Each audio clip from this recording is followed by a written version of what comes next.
welcome back to Vlogmas. I don't even know what day we're on anymore, I completely lost track. Today's book is Mediate, My Dragon's Flame, which is book 11 in the exceptional Sophia Beaufont series by Sarah Noffke and Michael Anderle. This has 4.5 stars on Amazon with 52 ratings. You get the idea that people like this series, and I like this series. Let's get straight in with that blurb. I'll admit, after this I've only got one more in the group that I've got, because it's 24 books, but I've got 12 books in like one big mega file on Kindle, so I think after book 12 I'm going to give myself a bit of a break from this series before I then go and buy the new one maybe in the new year. I've spent a lot of money recently. Went to America, bought things in Disney, as you do. So yeah, let's give the spending a bit of a break and just focus on like filling up my car. Anyway, so the blurb. Let's get it there. Who can turn an enemy into an ally? Sophia Beaufont hopes that she can. She just has to track down the steampunk cyborg. The problem is, Trin Caranti thinks the Dragon Elite want her dead. She's excellent at avoiding death, as her history to survive and prevail over adversity has proven. Meanwhile, Hiker still struggles to hone his powers. Regardless of his strength, Ainsley doesn't show signs of softening towards the leader of the Dragon Elite. If anything, he should fear the housekeeper might poison his next meal. While dragon eggs continue to hatch, magicians are going missing worldwide. The House of 14 is losing credibility with government. Chaos is spreading around the planet, and Sophia suspects that the Severus Corporation is behind everything. Can she uncover the truth before it's too late? So, as you can hear, Hiker is still struggling with the fact that he has got his twin powers now, so he's still at the point where if he's angry he can break a plate. he has moments where he can seem to like summon that strength, he just needs to like learn how to use it. I think it was either in this book or the previous book where Sophia says that she was born with that power, which is why she never really had to learn it, whereas Hiker has come into this extra power when he's like 1,000 years old. So he's gonna struggle. You see a lot of conversation about the relationship between Hiker and Ainsley. We're getting more and more about the background and what Ainsley keeps forgetting and has to forget in order to survive, because the castle essentially erases her memory of what happened the day that she saved Hiker. I'm sure I've talked about this in other videos because we've been going more and more into that backstory.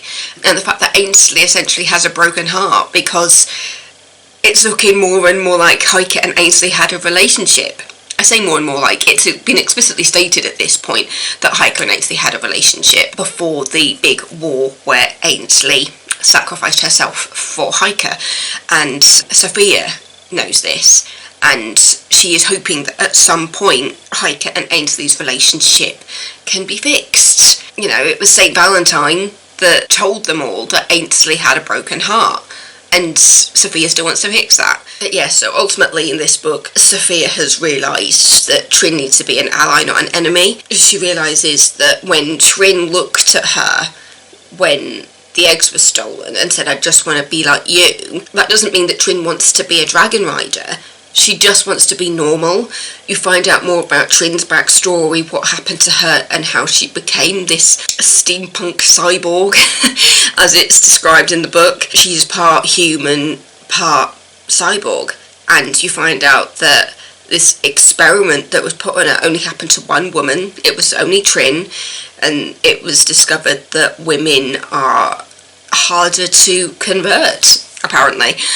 But Trin is the goody in her own story, in the fact that she's doing what she is doing to save herself and other people who were victims of the Severus Corporation, which turned not only Trin, but looks like hundreds of people, into cyborgs.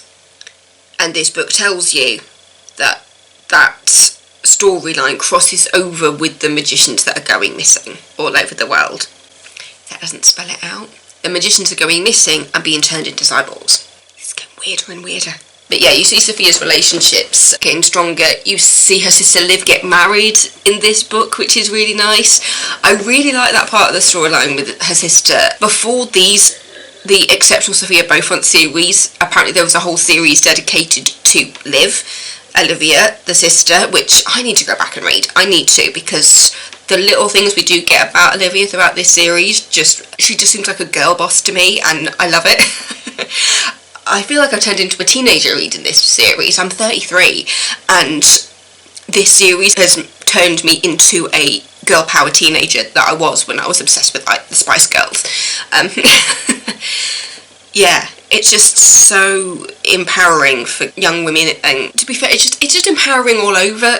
You don't have to be a girl to identify with Sophia and Liv and the other incredible women that are portrayed in this series. What I do love about the fact that it does include Liv's wedding in this book is that you see that Liv is not going to change, and I think that's such a good message, because there are times when you almost question if Liv is just going to suddenly turn into like this girly girl and have this big bouffant dress, which she doesn't. On her wedding day, she's there going, I need to be prepared to fight. I love my to-be husband, and we met doing the thing that we loved. And when you find out that Liv's wedding outfit is essentially leather pants, a white kind of corset top, I could just visualise it. I just thought, yes! I just thought that was a really cool moment to see for Liv, and realising, no, she's not going to change her entire personality for her wedding. She's not going to go and wear a dress when that's not her. It's her to wear black leather trousers and a white lace up top. The fact that she does have that connection to both sides of it, because the fact is she is leaning into the white of like the tradition of marriage, but at the same time she's there going, oh, but I'm also going to wear my black leather trousers because that's me. Or as in the book, because Liv is American, black leather pants. Again, I absolutely love the relationship between Sophia and her dragon. I've said it before, I'll say it again, it just reads like a comedy series to me. We're leaning more into the rom-com side of things, thanks to her relationship with Wilder, but the friendship that Sophia has with her dragon, with Lunis, that's a bond that cannot be broken. That friendship is the real heart of the story for me. The relationship with Wilder came more than halfway through. I guess in the sense of the 24 books, it came about a quarter of the way through. But when I'm looking at it from books 1 to 12, it was more than halfway that we finally got to see that relationship happening. So it didn't feel like it was a case of a girl who has to be in love type thing. I loved the fact that for more than half of these books, it wasn't about the idea that Sophia had to be in a relationship. It was about her finding herself. And then once she got confident in that, then she was able to have a relationship. I think that's really important for people to hear, because I think you have to be at peace with yourself before you can be at peace with somebody else. Yeah, seeing Sophia look at Trin and go, this woman isn't a baddie. This isn't somebody we need to take down and kill. We need to get her on. Somebody needs to have a conversation with her. I mean, when they go and find Trin's pirate ship, which is a real, like, proper, like, Black Pearl pirate ship. It's like black. It's like, it really stands out when they go trying to find the ship. I quite love it, but everything else is, like, modern because it's set in the modern day. And then you've just got this classic traditional pirate ship. And they're just like, yeah, this wasn't hard to find at all. But then when Trin's pirates are there and trying to like start a fight with Sophia and the elite, and Sophia's there going, we're not here to kill anybody, we just want to have a conversation with Trin. So while the pirates are there trying to like beat him to a pulp and tie him up and make him walk the plank, Sophia is just there going, I will only do what I need to do in self-defense, but ultimately I'm not here to hurt you.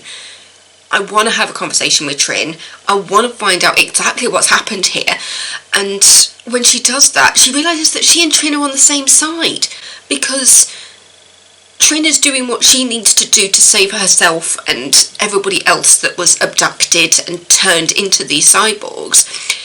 And when you find out that that's the magicians that are all going missing, are being abducted by this corporation, that's the point when Sophia is just like, oh, we are part of the same problem here, and only together can we find this solution, because Sophia's on a mission to find out what's happening to all these missing magicians, and Trin is able to give her the answers.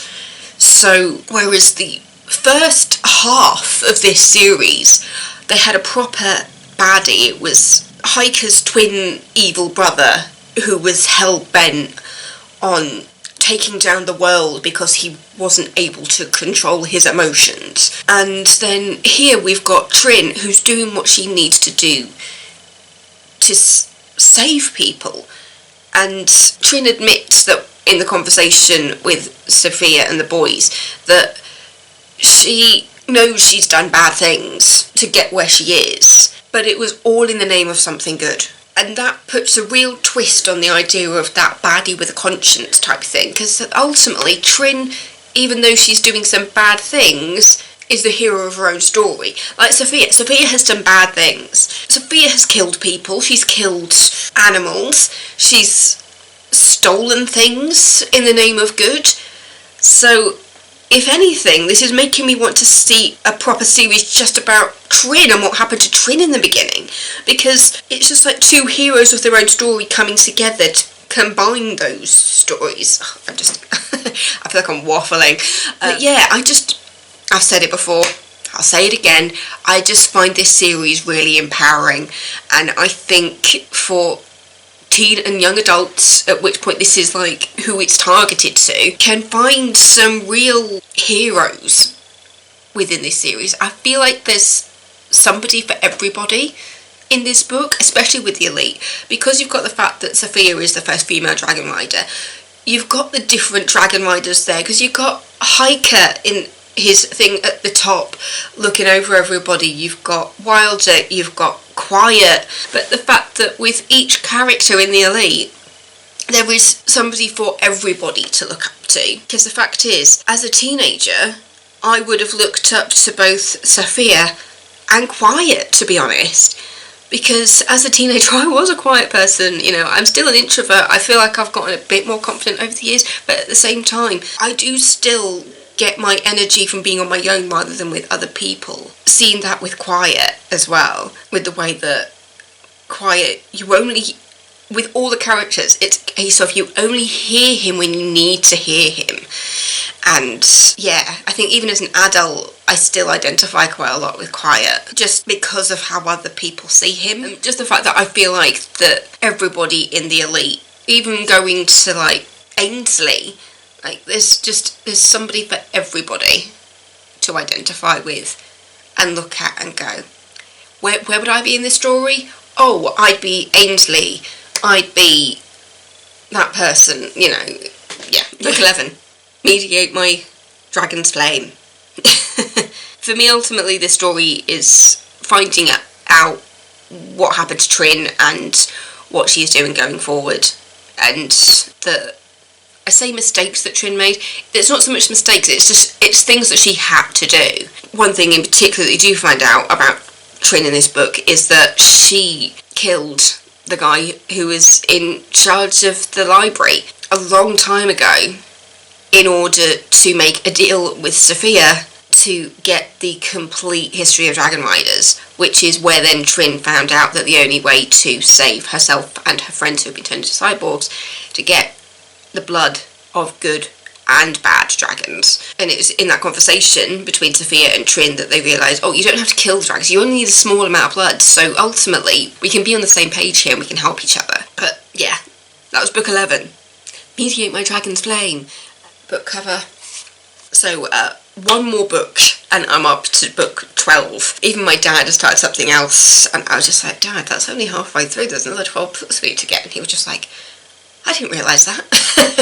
So between me and my dad, we will finish it off. We will finish it off. Anyway, I have got some stuff to do. I've got some editing to do. I've also got another book to do because I finished another book yesterday. I got home from work and I could not put this book down. And we were watching the last episode of Doc Martin last night. And I was just there going, you can put it on, but I just need to finish this book. The fact that I was watching the last episode of Doc Martin last night, if you're a Brit, well, to be fair, if anybody who enjoys Martin Clunes and Doc Martin, you'll know when this was filmed, with the fact that the finale of Doc Martin aired last night. Just say that. Anyway, thank you so much for watching. Don't forget to subscribe, and I will see you tomorrow with another day of Vlogmas. Stay safe, everybody. Sophia Beaufont hopes that she can. What did I just say? Did I say Sophia? And I'll start again. And the fact that Ainsley has officially gotten a broken heart. It wasn't English. Sophia and... Oh, I said hiker. It's not hiker. That would be a new story.